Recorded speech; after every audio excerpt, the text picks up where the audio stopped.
जो संसार से जुड़े होते हैं उन्हें कोई और रास्ता नहीं मिलता तो खुदकुशी कर लेते हैं, पर प्रार्थना करने वाली, प्रभु को जानने वाली तुम ऐसा बोल रही हो?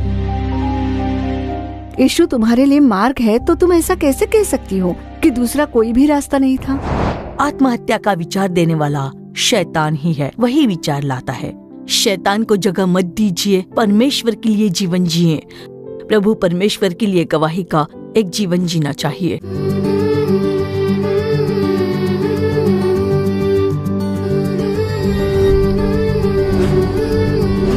खुशहाल परिवार। हमारे खुशहाल परिवार के प्यारे श्रोताओं को प्रभु यीशु मसीह के नाम में प्रेम भरा अभिवादन। इस खुशहाल परिवार कार्यक्रम के द्वारा आपसे दोबारा मिलकर हमें बहुत ही खुशी हो रही है। इस कार्यक्रम के द्वारा हर हफ्ते कई सारे परिवार आशीष प्राप्त कर रहे हैं, उसे सोचकर हम प्रभु की स्तुति करते हैं। आज के इस दिन खुदकुशी हल नहीं है, इसी शीर्षक पर हम लोग कार्यक्रम देखने वाले हैं। संसार भर में पिछले 45 सालों में खुदकुशी करने वालों की संख्या 60% से बढ़ चुकी है। संसार भर में हर 40 सेकंड के बाद एक व्यक्ति खुदकुशी करता है, ऐसा एक संशोधन कहता है। निराशा, डर, अकेलापन, बीमारी, गरीबी, कर्ज की समस्या, ऐसी वजहों से ही कई लोग खुदकुशी करते हैं। खुदकुशी करके जान दे दें तो सारी समस्या खत्म हो जाएगी, ऐसे लोगों की गलतफहमी है। जब तक समंदर है, समंदर में लहरें आती रहेंगी, लेकिन उन तेज लहरों में भी मछलियां अपना जीवन जीती हैं। उसी तरह इस संसार में जब तक हम लोग जीते हैं, समस्याएं आती ही रहेंगी। अगर समस्याओं से डरकर खुदकुशी का रास्ता अपना लें, तो ये संसार ही नहीं, निश्चय ही हम स्वर्ग को भी खो देंगे। इसीलिए किसी बात की चिंता न करें। सारी परेशानियों को दूर करके हमें संभालने वाले यीशु मसीह पर विश्वास रखिए, निश्चय ही वो आपको एक जयवंत जीवन देंगे। आइए पहले देखते हैं ज्योति बहन कार्यक्रम। खुशहाल परिवार।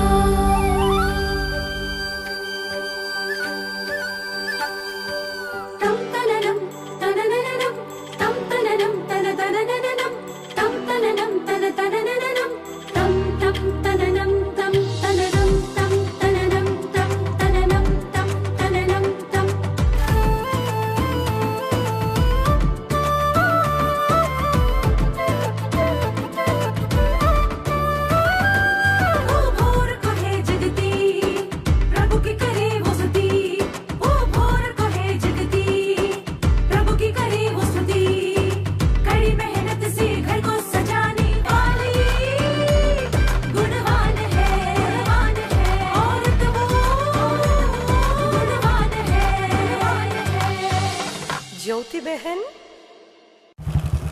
अरे तूने मोबाइल क्यों बंद करके रखा है? अरे बार बार मालती फोन करती रहती है, इसीलिए बंद करके रखा है। अरे कैसा आदमी है तू? क्यों, क्या हुआ? तेरी वाइफ ने सुसाइड अटेम्प्ट किया है। रंजीत, क्या कह रहा है तू? पागल हो गया है तू? तुझे क्या लगा मैं मजाक कर रहा हूँ? कितना फोन किया तुझे और तेरा फोन नहीं लग रहा। तेरे पड़ोसी ने मिलकर उन्हें हॉस्पिटल में एडमिट किया है। चल अब जल्दी कर। आप जल्दी कीजिए, मैं ऑटो में आती हूँ। जल्दी चल चल, जल्दी कर।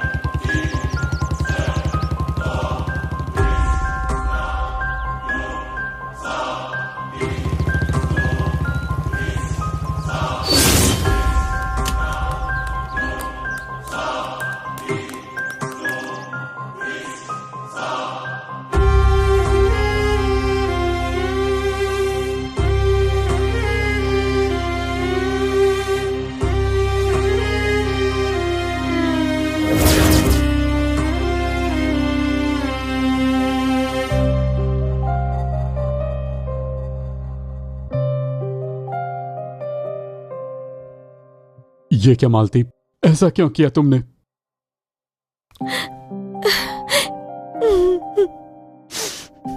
मैंने गुस्से में कुछ बोल दिया तो उसके लिए ऐसा क्यों किया? आपको यकीन दिलाने के लिए मेरे पास और कोई रास्ता नहीं था। सुनिए, ये कोई नाटक नहीं है, सच है। आप इसे भी कोई नाटक मत समझिए।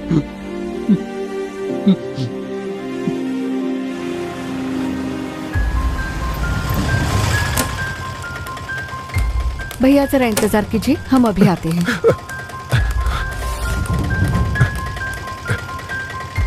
सिस्टर, मालती नाम की पेशेंट को कहाँ एडमिट किया है? Ward number 2। अच्छा।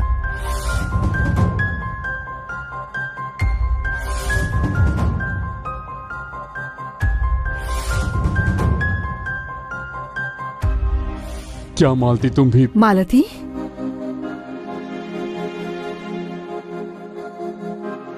ये क्या किया बेटी? मुझे तो यकीन नहीं होता कि तुमने ये कदम उठाया। हमारे होते हुए ऐसा क्यों किया? कोई समस्या है तो हमें बताती। मैं आपको तकलीफ नहीं देना चाहती थी पापा। ये क्या बोल रही हो बेटी?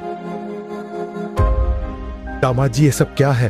भाई साहब, डॉक्टरों ने कह दिया है कि डरने की कोई बात नहीं और शाम को डिस्चार्ज हो जाएगा। मालती, मैं शाम को घर आकर मिलती हूँ। रंजीत, मालती के पास ही रहिएगा। हाँ। चलती हूँ।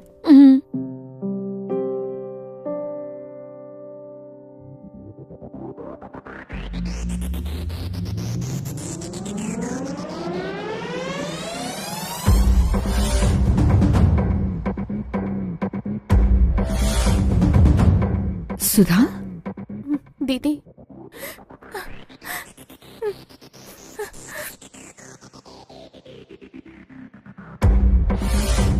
सुधा, क्या बात हो गई? गणेश को क्या हुआ? रो मत सुधा, रोना बंद करो। क्या हुआ बताओ भी। इन्होंने खुदकुशी करने की कोशिश की हाँ? दीदी। खुदकुशी क्यों गणेश? ऐसा क्यों किया आपने? इनके ऑफिस में काफी परेशानी थी, इसलिए इन्होंने ऐसा कदम उठाया। आखिर ये सब क्या हो रहा है? मेरे पास कहने के लिए कुछ भी बचा नहीं है। गणेश, इतने पढ़े लिखे होकर भी आपने ऐसा किया तो सोचिए अनपढ़ लोगों का क्या होगा। अगर हर समस्या का हल खुदकुशी ही है तो इस पूरी दुनिया में कोई भी जिंदा नहीं रह सकता। जब खुदकुशी करने की इतनी हिम्मत है तो समस्याओं का सामना करने के लिए हिम्मत क्यों नहीं आती? हाँ, मौत को गले लगा सकते हो तो जीवन को क्यों नहीं? गणेश, इस ऑफिस में अगर समस्या है तो नौकरी करने के लिए और भी कई ऑफिस मिल जाएंगे, लेकिन जीने के लिए सिर्फ एक ही जीवन मिलता है।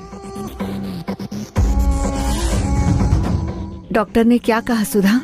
खतरे की तो कोई बात नहीं है, कल सुबह घर ले जा सकते हैं, ऐसा कहा है डॉक्टरों ने। समझ नहीं आता कि मैं क्या कहूँ। एक और मालती हैं और यहाँ पर गणेश। समझ में नहीं आता ऐसा क्यों कर रहे हैं लोग। सुधा, गणेश की देखभाल करना। ठीक है दीदी। तुम्हारी सास नहीं आई? नहीं दीदी, वो इस समय शहर में नहीं है, उन्हें इसके बारे में पता नहीं है। हम उन्हें तकलीफ नहीं देना चाहते। ठीक है, मैं चलती हूँ।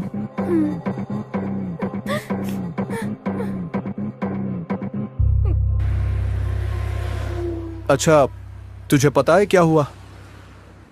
अरे वही खुदकुशी वाला मैटर। हाँ पता है, सुना मैंने। बेचारी वो बहन। वही तो, मुझे नहीं लगा उसके पति ऐसा कदम उठाएंगे। मुझे भी नहीं लगा था कि अपनी पत्नी से वो ऐसा बर्ताव करेंगे। कैसा बर्ताव? तू किसकी बात कर रहा है? मेरे घर के पड़ोस में मालती नाम की बहन जी रहती है। हाँ जानता हूँ, उनके पति का नाम तो रंजीत है ना? हाँ, मैं तो उन्हें अच्छी तरह जानता हूँ। उस मालती बहन ने ही कल सुसाइड अटेम्प्ट कर लिया था। हाँ, क्या बात कर रहा है? हमने उन्हें तुरंत ले जाकर अस्पताल में भर्ती कर दिया। अच्छा, तू किसकी बात कर रहा है? वो हमारे मोहल्ले में गणेश नाम के एक भाई साहब है।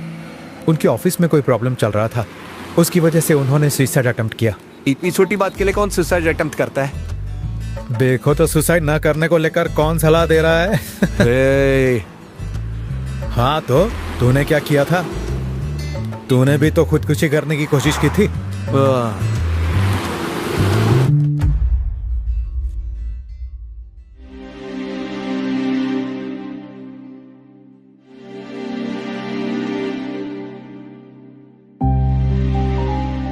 ये क्या मालती, जैसे ही मैंने सुना कि तुमने खुदकुशी करने की कोशिश की, मेरे पांव तले जमीन हिल गई।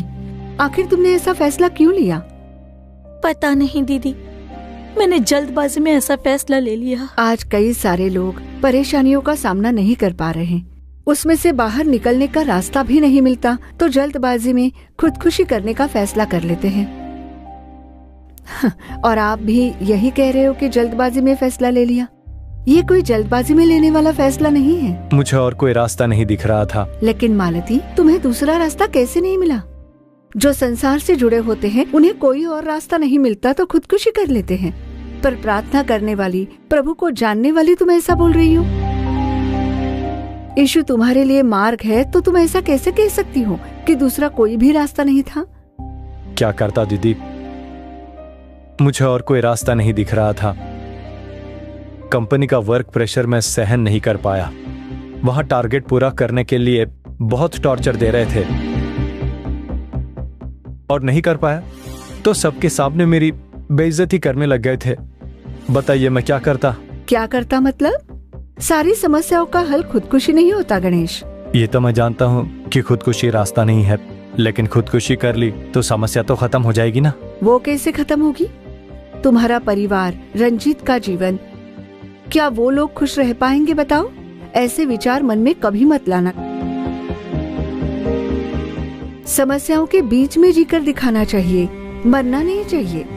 तुम्हें जीवन देने के लिए ही तो प्रभु यीशु ने अपना जीवन दे दिया था, तो तुम्हें मरना नहीं है। सबके जीवन में उतार चढ़ाव होते हैं, लेकिन उस प्रभु की शक्ति पाकर प्रबल हो जाओ। देखना निश्चय ही एक दिन सब कुछ बदल जाएगा। अपना ख्याल रखना मालती, मैं चलती हूँ। ठीक है दीदी। ठीक है गणेश, मैं चलती हूँ। अपना ख्याल रखना। खुशहाल परिवार। तो दर्शकों, आपने ज्योति बहन कार्यक्रम देखा, आपके लिए लाभदायक था। आगे बहन जॉयस लाजरस परमेश्वर का संदेश देकर आप लोगों के लिए प्रार्थना करने जा रही हैं। प्रार्थना के साथ संदेश सुनिए, प्रभु निश्चय आपसे बात करके आपको आशीष प्रदान करेंगे।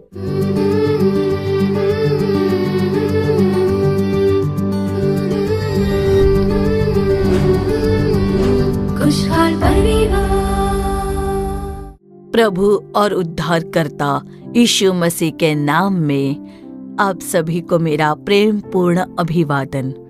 परमेश्वर खुद इस कार्यक्रम के द्वारा आपसे बात करें और आपको आशीष दें। आज भी आत्महत्या अंत नहीं है। हमने आत्महत्या अंत नहीं है नाम के नाटक को देखा। आत्महत्या करने का विचार देने वाला शैतान ही है। आत्महत्या करने का विचार देने वाला वही है और वही आत्महत्या करवाता भी है। विनाश उत्पन्न करने वाला शैतान ही है। शैतान की बातों को हमें नहीं माननी चाहिए। शैतान के वचन को हमें नहीं माननी चाहिए। मेरे प्रियजनों, बाइबल में सभोपदेशक अध्याय 7 और वचन 17 में लिखा है, तू क्यों अपने समय से पहले मरे? हमारे प्रियजनों, जैसे तू आत्मिक उन्नति कर रहा है, वैसे ही तू सब बातों में उन्नति करे और भला चंगा रहे। ऐसा वचन में लिखा गया है। तो हमें हर बातों में उन्नति करके भला चंगा रहना है। हमें जीना है। इस सांसारिक जीवन में हमें जीना है, प्रभु के लिए जीना है। प्रभु के लिए एक गवाही देने के लिए हमें खड़े रहना है। आत्महत्या का विचार देने वाला शैतान ही है। वही विचार लाता है। शैतान को स्थान मत दीजिए। अपने विचारों में उलझ मत जाइए। विचारों में भ्रम नहीं होना चाहिए। मेरे प्रियजनों, एक परिवार था। पति पत्नी दोनों शिक्षक थे। अब जो पति थे वो शिक्षक का काम करके रिटायर हो चुके थे। पत्नी भी उसी स्कूल में एक शिक्षिका का काम कर रही थी। अच्छा वेतन था। जीवन में वे खुशी से रह रहे थे। परमेश्वर ने उन्हें 2 बच्चे भी दिए थे। उनकी बेटी का विवाह हो चुका था और उनका बेटा चेन्नई में IT क्षेत्र में काम कर रहा है, ऐसा उन्होंने बताया था। उस भाई साहब ने बताया, हम दोनों शिक्षक हैं, मैं शिक्षक रहकर रिटायर हो चुका हूँ, ऐसा उस भाई साहब ने हमें बताया था। पर उनकी पत्नी का काम अभी भी जारी था। जब मैंने उनका चेहरा देखा तो उनके चेहरे में खुशी नहीं थी। चिंता के बीच, पीड़ा के बीच, दुख के साथ वे लोग आए थे। तब मैंने उनसे पूछा कि आपकी समस्या क्या है। तब उस भाई ने जवाब में मुझसे कहा कि मेरे कुछ मित्र हैं, मैं नौकरी से रिटायर हो चुका हूँ, लेकिन पेंशन का पैसा मुझे मिल रहा है। मेरी पत्नी काम कर रही है। मेरे मित्रों ने आकर मुझसे व्यवसाय करने के लिए पैसे मांगे थे और मैंने उन्हें पैसे नहीं दिए। मेरी पत्नी ने अपने स्कूल के शिक्षकों से पैसे उधार लिए, जिससे लगभग 1 करोड़ का कर्जा हो गया। मैं तो वो सुनकर चौंक गई थी कि 1 करोड़ का कर्ज कैसे हो गया। सोचिए 1 लाख का कर्ज चुकाना कितना कठिन होता है, तो 1 करोड़ का कर्ज। मेरी पत्नी ने वो 1 करोड़ का कर्ज लेकर मेरे मित्रों को दे दिया ताकि मेरे जो मित्र हैं वो उन पैसों से अपना व्यवसाय शुरू कर सकें। मैंने जब उनसे पूछा तो उन्होंने बताया कि व्यवसाय करने के लिए ही वो पैसे दिए गए। जब मैंने पूछा बहन आपने कर्ज लेकर क्यों पैसे दिए, तब उन्होंने ज्यादा कुछ नहीं कहा, सिर्फ कहा कि वे व्यवसाय करके एक अच्छी जिंदगी जीना चाहते थे। वे मेरे पति के मित्र थे, इसलिए मैंने विश्वास करके उन्हें पैसे दिए। मुझे उन लोगों पर भरोसा था। मैंने अपने शिक्षक साथियों से पैसे लेकर 1 करोड़ दिए। उन्होंने बताया कि वो ब्याज पर लेकर दिया था। मैंने पूछा क्या ब्याज पर लेना ठीक है बहन? तब उन्होंने कहा कि उस समय मुझे कुछ सूझा नहीं। मैंने सोचा वो इनके मित्र हैं तो वो लौटा देंगे। मैंने विश्वास करके उन्हें पैसे दे दिए थे और जो मैंने उन्हें पैसे दिए थे वो वापस नहीं मिले। मैंने उनसे पूछा लेकिन जिन्होंने लिया वे पैसे नहीं दे रहे हैं, ब्याज भी नहीं दे रहे हैं। मैंने जो मूल धन दिया था वो भी मुझे नहीं मिल रहा। अब सारे शिक्षक अपने पैसे मांग रहे हैं। समझ में नहीं आ रहा है कि मैं क्या करूं। अब ये सोच सोच कर मुझे रात को नींद भी नहीं आती है। मैं ठीक से खाना नहीं खा पाती और जब मैं स्कूल जाती हूँ तो वहाँ बच्चों को पढ़ाने के लिए जब वह पुस्तक निकालती हूँ तो जिन लोगों से मैंने कर्ज लिए थे उनके चेहरे ही सामने आते हैं। मैं बच्चों को पढ़ा भी नहीं पाती हूँ। पैसे मांगने वाले उन शिक्षकों के चेहरे ही मेरी आंखों के सामने आकर खड़े हो जाते हैं। इसकी वजह से मैं बच्चों को पढ़ा नहीं पाती हूँ। अब बिल्कुल भी शांति नहीं रही। ऐसा कहकर वो रोने लग गई। हम पर इतना बड़ा कर्ज आ गया, ऐसा कहकर वो रोने लग गई और कह रही थी कि मैंने अपने पति से भी कहा कि मुझे रात में नींद नहीं आती है, डर लगता है कि कभी क्या हो जाए, हमें कुछ कर तो नहीं देंगे। हमने जिन लोगों से पैसे लिए थे वो हमारा कुछ बिगाड़ ना दे, ऐसे मुझे डर लगता है। तब मैं अपने पति से कहती हूँ कि मैं आत्महत्या कर लूंगी, तो वो बहन जी अपने पति से बार बार यही कहा करती थी कि मैं मर जाऊंगी, मैं आत्महत्या कर लूंगी। मेरे मरने के बाद मेरी पेंशन का पैसा आएगा तो उन पैसों से तुम कर्जा चुका देना, ऐसा वो बहन अपने पति से कहती थी। उस बहन जी ने कहा कि मुझे बिल्कुल भी शांति नहीं है। मैंने कहा कि प्रभु आपकी मदद करेंगे, हम लोग उसके लिए प्रार्थना करेंगे, प्रभु मदद करेंगे, ऐसा कहकर मैंने उनसे कहा। वो रो रही थी। वो हमेशा यही कह रही थी कि मैं मर जाऊंगी। वो हमेशा यही कहती थी कि मेरे मन में हमेशा यही ख्याल आता है कि मैं आत्महत्या कर लूं। तब मैं लगातार प्रार्थना करती रही कि उन्हें मैं क्या सलाह दूं, क्या करूं, ऐसा सोचती रही। 1 करोड़ का कर्ज, उन्हें शांति चाहिए थी, समाधान चाहिए था। मैं प्रभु से प्रार्थना कर रही थी। तब परमेश्वर ने एक पुलिस अधिकारी को मेरे आंखों के सामने खड़ा किया। मैंने सोचा कि उनसे बात करके देखें, हो सकता है कि उनसे कोई मदद मिल जाए और पैसे मिल जाए। इस बहन जी के मन में शैतान आत्महत्या के विचार डाल रहा है। शैतान ने ही युक्ति करके कर्ज लेने के लिए कहा, उकसाया और फिर उन लोगों के मन को कठोर कर दिया। दिए हुए पैसे वापस नहीं मिल रहे हैं और ये लोग रो रहे हैं, आत्महत्या करने की सोच रहे हैं और मरने की बात कर रहे हैं। क्यों मरना है? वो बहन जी मरने की बात कर रही है तो क्यों मरना है? ऐसे विचार शैतान लेकर आता है। मेरे प्रियजनों, शैतान को हमें जगह नहीं देनी चाहिए, हमें स्थान नहीं देना चाहिए। अपने समय से पहले हमें क्यों मरना है? हमें जीना है। अब उस बहन और उस भाई साहब के लिए मैंने प्रार्थना की और उनसे कहा कि आप लोग जल्दी कर्जा चुका दीजिए, तभी आपके मन में शांति आ पाएगी। अब मेरे प्रियजनों, मैंने एक और बहन को एक दिन देखा। वो अच्छे साधन संपन्न परिवार से थी और उन्होंने बताया कि उनकी 2 बेटियां हैं और उन दोनों का विवाह हो चुका है और उन्होंने मुझसे मांगा तो मैंने उनके लिए कर्ज लेकर कुछ पैसे दे दिए। मैंने पूछा ऐसा क्यों किया? आपको कर्ज लेने की क्या जरूरत है? ऐसा मैंने पूछा। आपने ऐसा क्यों किया? ऐसा नहीं करना चाहिए था। आपको सिर्फ बाइबल पढ़कर प्रार्थना करनी चाहिए थी। इस कार्यक्रम को देख रहे चाहे कोई भी हो, किसी के लिए कर्ज ना ले और ना ही कर्जा दें।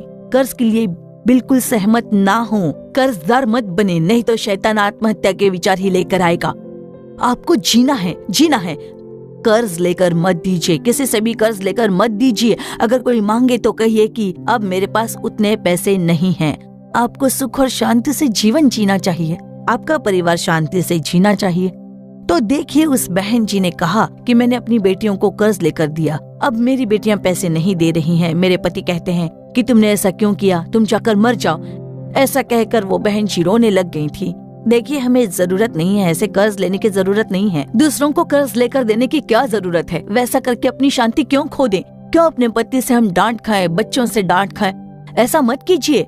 जरा सोचिए, कर्ज नहीं लेना चाहिए, कर्ज नहीं लेना चाहिए, मत लीजिए। दूसरों के लिए कर्ज मत लीजिए, अपनी जरूरत के लिए भी कर्ज नहीं लेना चाहिए। ब्याज का कर्ज बिल्कुल भी मत लीजिए।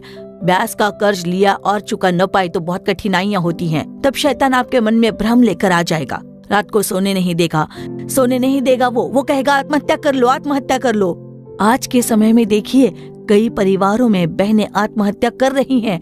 ऐसा हो रहा है, यहाँ तक कि युवा बच्चे भी आत्महत्या कर रहे हैं। कर्ज के कारण परिवार में जीना मुश्किल हो गया है। कर्जदार जीना मुश्किल कर देते हैं। तो समय से पहले हमें मरना नहीं है, जीना होगा, जीना है। परमेश्वर सारी आशीष देकर हमें जरूर चलाएंगे। अगर हम कर्ज लेकर किसी को देते हैं तो हमारी शांति उसकी वजह से खो जाती है। कर्ज की बात से हमें सहमत नहीं होना चाहिए। दूसरों की बात में भी हमें बिल्कुल सहमत नहीं होना चाहिए। परिवारों को नष्ट नहीं होने देना चाहिए। परिवारों को परेशानी और गड़बड़ी में नहीं डालना चाहिए। अपने समय से पहले हमें मरना नहीं है, हमें जीना है, हमें जीना चाहिए। अपने परिवार में एक अच्छा जीवन जिए, एक उत्तम जीवन जीकर दिखाएं। यीशु के लिए अच्छे बच्चे बनकर हमें उनके लिए जीवन जीना चाहिए। अपने पति के लिए अच्छी पत्नी बनना चाहिए। परमेश्वर को हमारे बारे में गवाही देनी चाहिए। आप एक गवाही बन जाइए। अच्छा जीवन जिए, प्रभु के लिए जीवन जिए। जब हम प्रभु के लिए जीते हैं, परमेश्वर हमारे परिवार को आशीष देते हैं। आइए प्रार्थना करें। हे प्रभु, हम आपको धन्यवाद देते हैं। मैं स्तुति करती हूँ पिता, धन्यवाद करती हूँ। और इस समय हमें जो देख रहे हैं उन परिवारों के लिए प्रार्थना करती हूँ। परिवारों में आत्मिक कार्य कीजिए प्रभु, पवित्र आत्मा परिवारों में कार्य कीजिए, ऐसी प्रार्थना करती हूँ। विचारों में लड़ाने वाली बुरी शैतानी शक्तियाँ प्रभु यीशु के नाम में पूर्ण रूप से नष्ट हो जाएं प्रभु। हृदयों में लड़ाने वाली बुरी शैतानी शक्तियाँ, क्रोध की आत्माएं यीशु के नाम में नष्ट हो जाएं प्रभु। भय उत्पन्न करने वाली आत्माएं हृदय से निकल जाएं प्रभु। हृदय में कड़वाहट रखने वाली आत्माएं, घृणा रखने वाली आत्माएं यीशु के नाम से नष्ट हो जाएं प्रभु। आत्महत्या को उकसाने वाली दुष्ट आत्माएं यीशु के नाम से नष्ट हो जाएं। इस संसार को छोड़कर चली जाएं। जीना नहीं चाहिए, जीना मुझे पसंद नहीं है, ऐसा कहकर शैतान विचार लाकर बच्चों को आत्महत्या की ओर न ले जाए। वो बच्चों को न भरमाने पाए। आत्महत्या की आत्माएं परिवारों से निकल जाए प्रभु। परिवारों में लड़ाने वाली बुरी शैतानी शक्तियाँ, बुरी जादू टोने की क्रियाएं, शापित आत्माएं यीशु के नाम से नष्ट हो जाएं प्रभु। परिवारों में पाए गए शाप की शक्तियाँ प्रभु यीशु के नाम से पूर्ण रूप से टूट जाएं। परिवारों में रहने वाले बच्चों की सभी धन की आवश्यकताएं, वस्तु की आवश्यकताएं और सारी जरूरतों को पूरा करके आशीष दीजिए। परिवारों को आशीष दीजिए प्रभु। प्रभु, इस कार्यक्रम के द्वारा बच्चों से बात कर रहे हो आप। केवल बात ही नहीं, उनके जीवन में बातों को पालन करने में प्रभु आप सहायता कीजिए। इनके जीवन की सारी बाधाएं यीशु के नाम से दूर हो जाएं। प्रभु, आप चमत्कार कीजिए। प्रभु, ऐसा करने के लिए हम आपका धन्यवाद करते हैं प्रभु यीशु। सारी स्तुति, आदर और महिमा केवल आपको ही देते हैं। यीशु के नाम में प्रार्थना करते हैं अच्छे पिता, आमीन आमीन। तो मेरे प्रियजनों, इस कार्यक्रम के द्वारा पवित्र आत्मा आपसे जुड़ रही है। कर्ज मत लीजिए, ब्याज पर कर्ज मत लीजिए, ब्याज पर कर्ज लेकर दूसरों को मत दीजिए। उससे आप प्रभावित ना हो। आपको जीना है। आप जीकर प्रभु के लिए गवाही देते समय परमेश्वर आपको बहुतायत की आशीष देंगे, आपके परिवार को आशीष देंगे। परमेश्वर आपके जीवन में बड़े काम करके आपको आनंदित करेंगे। प्रभु परमेश्वर आपको आशीष प्रदान करें। आमीन आमीन। खुशहाल परिवार। तो प्रियजनों, हम मानते हैं कि आज का ये कार्यक्रम आपके लिए लाभदायक रहा होगा। आपने जो आशीष प्राप्त की है उसे हमें बताना बिल्कुल भूलिए मत। अपनी प्रार्थना विनती ईमेल के द्वारा या चिट्ठियों के द्वारा हमें बताइए। आपके लिए प्रार्थना करने और सलाह देने के लिए भाई मोहन सी लाजरस और प्रभु के दूसरे दास तैयार हैं। हमारे Jesus redeemed social media platform के दूसरे कार्यक्रम देखिए, विशेष रूप से अद्भुत पर्व कार्यक्रम और आओ प्रार्थना करें कार्यक्रम। अपने जानकारों को भी इस कार्यक्रम के बारे में बताइए। अगर आपको चंगाई या छुटकारे की जरूरत है तो आप भी परिवार समेत ये कार्यक्रम देखिए। फिर हमारे अगले कार्यक्रम में आपसे दोबारा मुलाकात होगी। तब तक प्रभु की महान कृपा आपके संग बनी रहे। For further details and prayer support, contact Jesus Redeems Ministries, Nalumavadi, Tuticorin District, 628211. Our phone number 04435454545. Email info@jesusredeems.org. Our website www.jesusredeems.com. God bless you.